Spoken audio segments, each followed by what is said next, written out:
Attempt 1.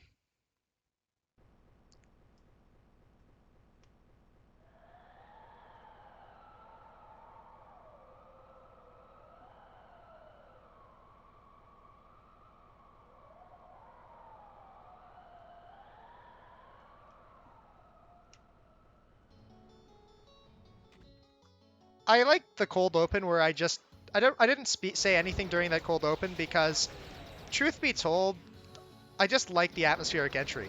So these guys, you might notice something. These guys aren't fairies. That is, so basically, yeah, you're meeting up with some old familiar faces. The Boundary Yokai mentions this. Welcome to the Danmaku Demons. The Danmaku Demons are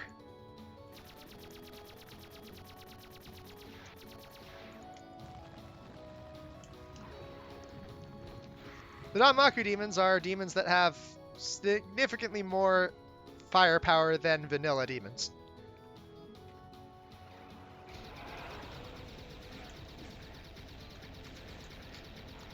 And yep, so imps are all virtually just all aimed at you, so we can make use of that fact to stream them, like I'm doing here.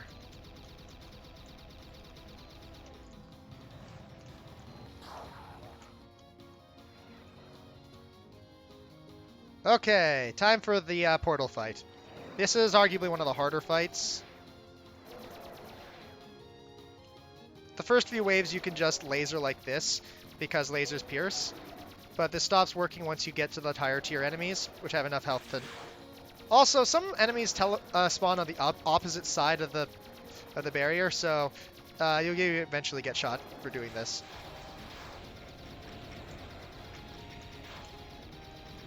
And hey, hello, welcome to Danmaku Revenants. You might notice that's a lot of Danmaku missiles.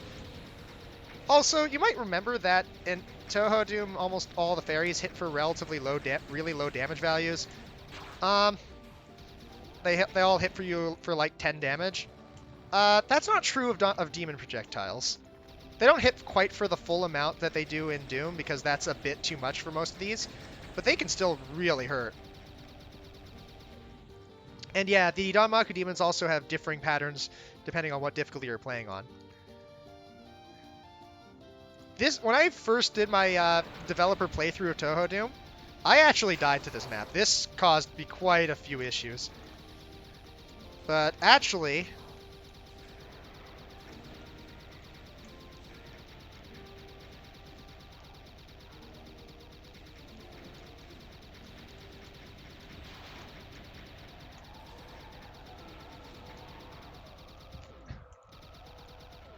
that was a clean run. That was really good.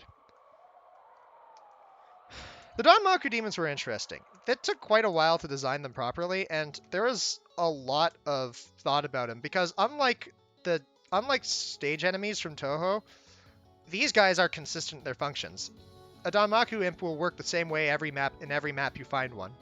So it took me quite a while to decide what kinds of fire powers I wanted to give to these things, because I knew they were significantly more dangerous. So the other last thing is that I didn't have enough time to explain because this map's actually kind of short. But I am really happy with how this map turned out visually. This is the first map in the entire WoD that I am actually happy with. Just it is like generic fire cave hell, but fire cave hell actually looks like a cave of fire. I like it. It works. So, you may be wondering what's behind that door. Well, you found the exit. Just exit through the nuclear reactor.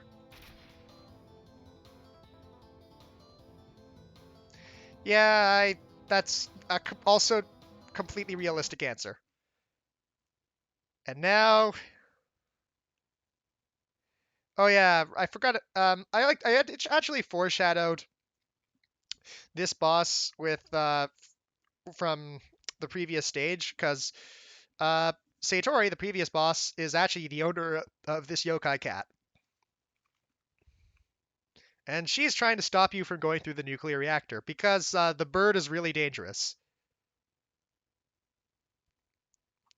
The cat's not going to stop you. Cat might stop you, actually. if you're going to go up against the bird. So anyone who's played Touhou 11 is probably cringing in horror because Orin is somewhat hard. And I've already failed to do what I did in my first run through. I don't know how. I once managed to beat Orin without getting hit once. I literally never got hit. I don't know how I did it. Now, admittedly, I did use spell cards in that run, and I'm using a no spell card run because I am proving almost everything is dodgeable, and I haven't used any system cards either. So,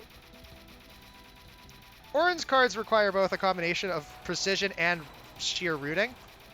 Like, you have to root. This is just left-right, but it's very precise, especially on Lunatic.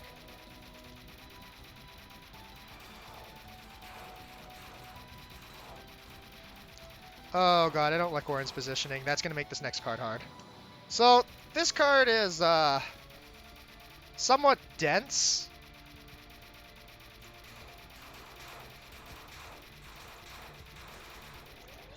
Only one hit, actually. But it's as long as you have a consistent hit with Persuasion Needle. Persuasion Needle can be hard to hit with, but if you're hitting with all 4 needles in the stream consistently, you do a lot of damage. This ends with Small Demon's Revival, where, oh god, yeah, this thing's kind of a mess, oh god. Because, yeah, all the zombie fairies are very erratic. That is Orin. That fight goes wrong very quickly. As you saw, I played almost everything right until that last card where I completely forgot what my route was, and then I lost like half of my health there. That was first try, actually, and I'm happy with that because when I first did my recorded runs, I actually died a number of times. When I did my first live stream developer run, I died a number of times to this map. And then on the run I got Orin, I took literally no damage. So, that happened. Anyways, as far as the map goes for this map was heavily inspired by Doom's Community Chest 4 map, the map 26 to 30 range. Particularly, it's map 27 that got the biggest inspiration. And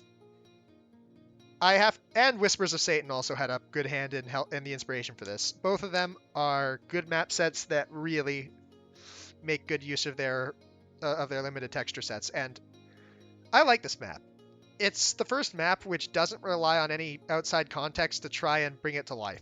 I think this one stands on its own, and I quite like it. And yep, the plot basically was, yeah, there's a demon portal. There is a portal in Old Hell that was a portal from the New Hell that led to the Old Hell. It makes sense. It's such a dumb plot, and I love it. And yeah, that's the end of episode 2, stage 5, which is map 14. This brings us. So next we'll fight the bird that Orin was warning you about. So, we'll see ya.